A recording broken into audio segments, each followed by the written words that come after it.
who gives this woman to be married to this man today? My mother and I. Thank you. Welcome, loved ones. We're gathered here today to join Dennis Moran and Cara LaCharity in holy matrimony.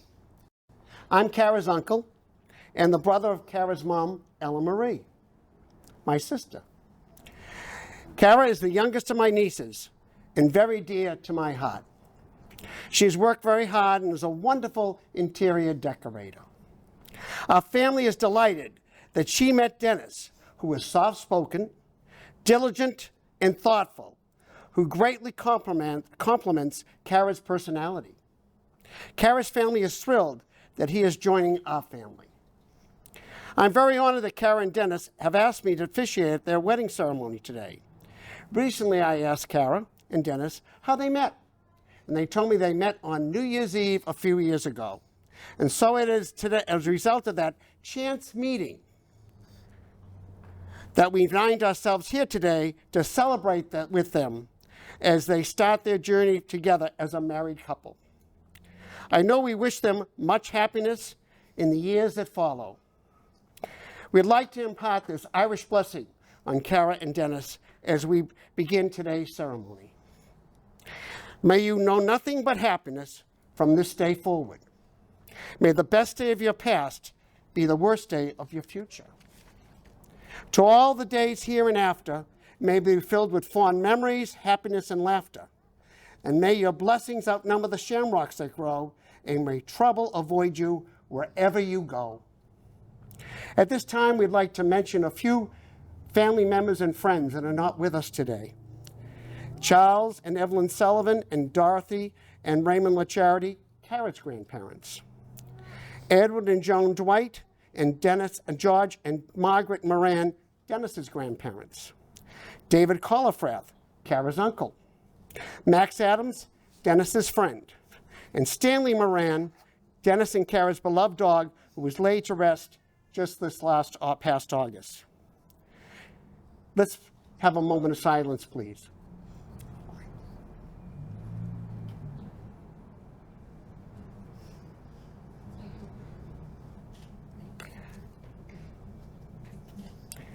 At this time, I'd like to ask Ann Colifrath, Cara's aunt, to come up and do the first reading for us today, please.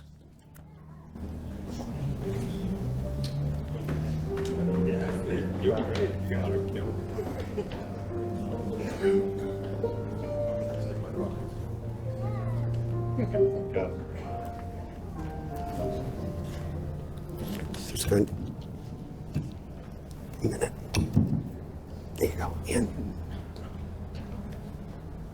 The piece that I'm reading today is titled All I Know About Love, and it's by Neil Gaiman. This is everything I have to tell you about love. Nothing. This is everything I've learned about marriage. Nothing. Only that the world out there is complicated. And there are beasts in the night, and delight, and pain. And the only thing that makes it okay sometimes is to reach out a hand in the darkness and find another hand to squeeze and not to be alone. It's not the kisses, or never just the kisses, it's what they need. Somebody's got your back. Somebody knows your worst self and somehow doesn't want to rescue you or send the army to rescue them. It's not two broken halves becoming one.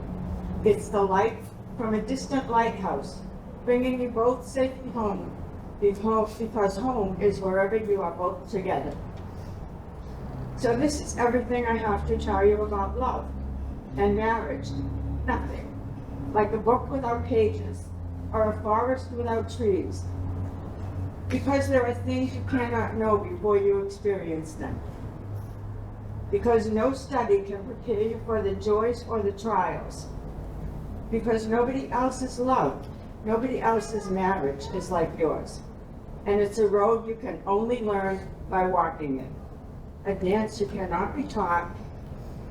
A song that did not exist before you began together to sing. And because in the darkness you will reach out a hand, not knowing for certain if someone else is even there.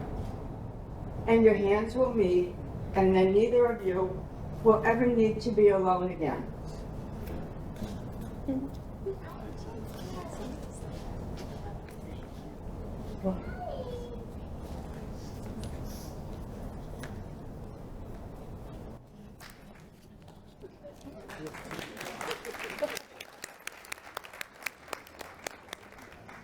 At this time, I'd like to ask Dennis's aunt, Jean Gerard, to come up and do a reading, please.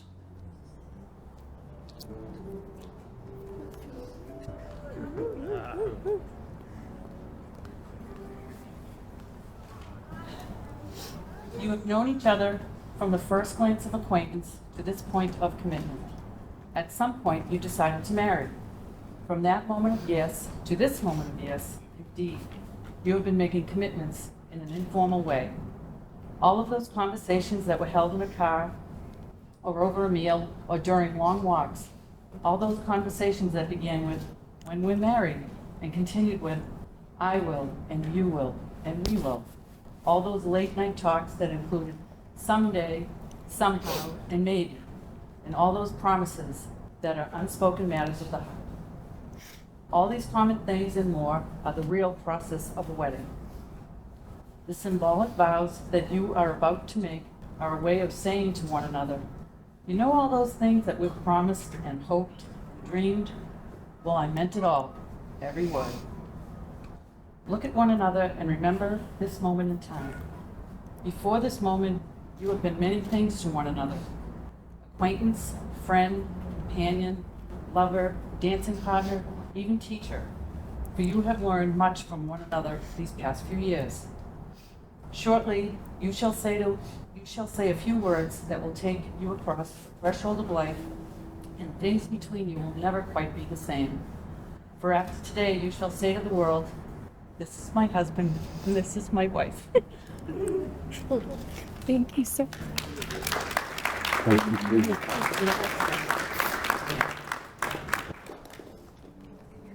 Casey here. Okay. I'd like to ask Casey to bring up the rings, please. Okay.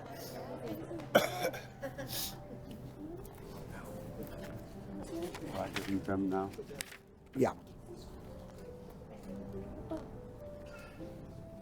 Okay, thank you. Good job. Okay.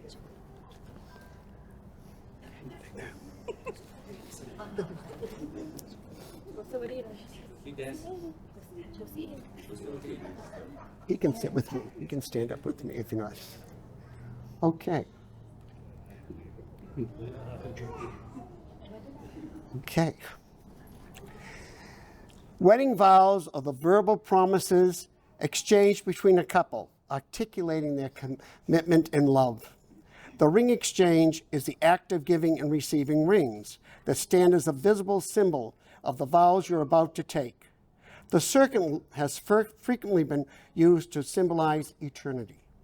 The ring, like the circle, is a reminder of the perfection and endurance of bride and groom, commitment to and love for one another. These rings, which you will soon put on one another, represent the vows and promises you're about to willingly exchange. You ready? Yep. Do you, Kara, take Dennis to be a lawfully wedded husband, to live together in matrimony, to love him, comfort him, honor and keep him in your sickness and health, in sorrow and in joy, to have him and to hold from this day forward as long as you both shall live? I do. Dennis. Dennis, do you take Kara to be a lawfully wedded wife, to live together in matrimony, to love one another, comfort her, honor and keep her in sickness and in health, in sorrow and in joy, to have and to hold from this day forward as long as you both shall live? I do. Dennis and Kara have chosen to exchange rings with one another as a symbol of their unending love. You have them? Okay. I don't know what to do with those. Why don't you hold on to those, Pat? Yeah, just open them up. Just open them up. Give them to him. Give it to them. You're going to take his. Nailed it. Just hold on. Dennis, as you place this ring on your Kara's finger, please repeat after me. With this ring, With this ring, I thee wed, I thee wed, and pledge my love now and forever. and pledge my love now and forever.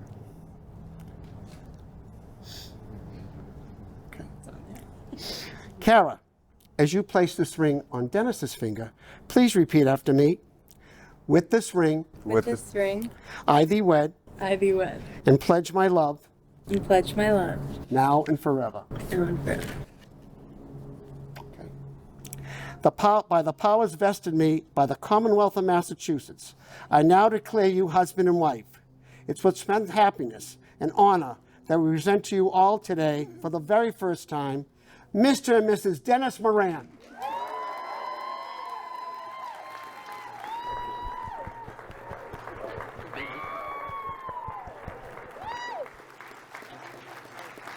Hold on a minute. Hold on 1 minute. I didn't even have to tell you to kiss one another. That was great. I didn't even have to tell them to kiss one another. I just went right ahead. I thought it was over. Just about 3 seconds.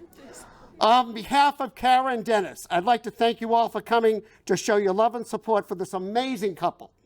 I'd also like to invite you on their behalf to the 14th floor for a brief cocktail hour, and then to the 16th floor, the Charles River Ballroom, for dinner and dancing at 6 p.m. God bless this newly married couple now and forever.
First, I would like to praise Dennis's parents for raising such an amazing man. I can't say enough good things about Dennis. He has made my baby sister so unconditionally happy since the moment they met. When my husband and I met Dennis, I didn't know who loved him more, Kara or my husband. Dennis is such an upstanding guy, turning his life into just what he wanted so he could be the happiest and best version of himself for my sister is truly commendable. I love how great you two are for each other and how you bring out the best in one another. Baby sis, I love all the memories we've made through the years, sharing a room with you our whole lives and always having someone to share stories with, laugh, vent, and just be ridiculous with, which I won't share those stories for your sake. Will be something I always cherish. I feel so fortunate to have been given a little sister that I get along with for most of the part. You always see the good in people, you always put yourself before others, and you have the biggest heart of anyone I know. Because of that, I've always been very overprotective of you, and I couldn't be more relieved knowing you're in such good hands and marrying your soulmate. I am so excited for the two of you and your next chapter in life together. So I would like everyone to raise a glass to the newlyweds. Here's to Kara and Dennis and a lifetime of endless happiness and love.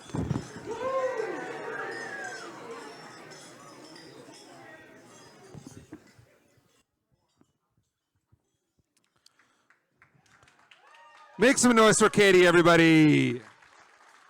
And I believe we have a Pat Moran in the house. Where's Pat? Make some noise for Pat, everybody.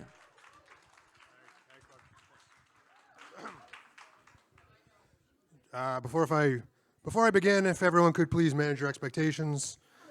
Dennis told me that as his only brother, I'm also the worst man. I basically won a competition with myself, and Dennis assures me that it was close. Still, I'm honored to be here, standing by my brother's side at this special moment. It's hard to tell now, but Dennis being here was not always certain. 10 years ago, Dennis was the best man at my wedding. He came alone. He was so single that the auto pay on his christianmingle.com account was set to both now and forever, amen. Then something changed. He met Kara. Kara, let me say how beautiful you look tonight.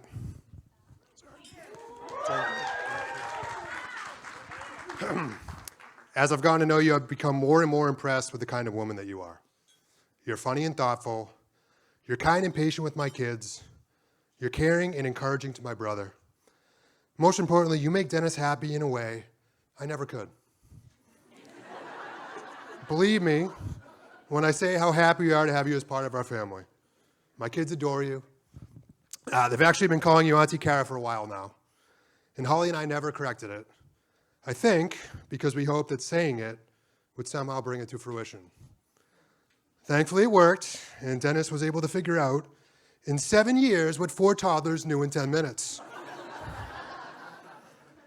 Throughout your life together, please keep in mind, Dennis is a product of his environment. We were raised in a family where go fight, win, kill was an acceptable pep talk before a children's hockey game and or spelling bee. After the inevitable head injury, my parents' idea of advice was don't go to sleep with a concussion. They never followed up with any kind of a strategy. I still don't know what we were supposed to do with that information. Fortunately, Dennis, you still ended up with so many great qualities. You had the courage to leave a safe job, to go back to school, and to dedicate yourself to counseling young men and athletes. You're forgiving. After any of our fights over the years, you're always the one who reaches out first to get us back to a good place. You're cool. Apparently I know cool. You've been cool as long as I can remember, now settling into your role as the cool uncle. My kids are actually so impressed with you, this is true, they think the town of Dennis on Cape Cod belongs to you. They don't know a single other person in the world who owns his own town, but they think somehow Uncle Dennis can pull it off. Writing this, I spent a lot of time trying to think about growing up in our childhood. I wanted to recall that one story that really encapsulated our relationship, and it might give everyone here some insight into the kind of man that you were always destined to become. And I couldn't. It actually, that's it, no, sorry. It actually really started to get to me. Luckily, one day I found myself just sitting there watching my kids. I noticed these small moments between them, moments of kindness or sharing or helpfulness.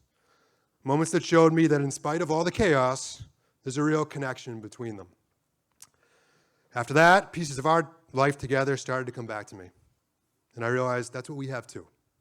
Hundreds, maybe thousands of those small moments connecting us, even if I've had too many concussions to be able to prove it. So if everyone could please join me in a toast to Dennis and Kara, that your life together is filled with those small moments. Forgot my drink.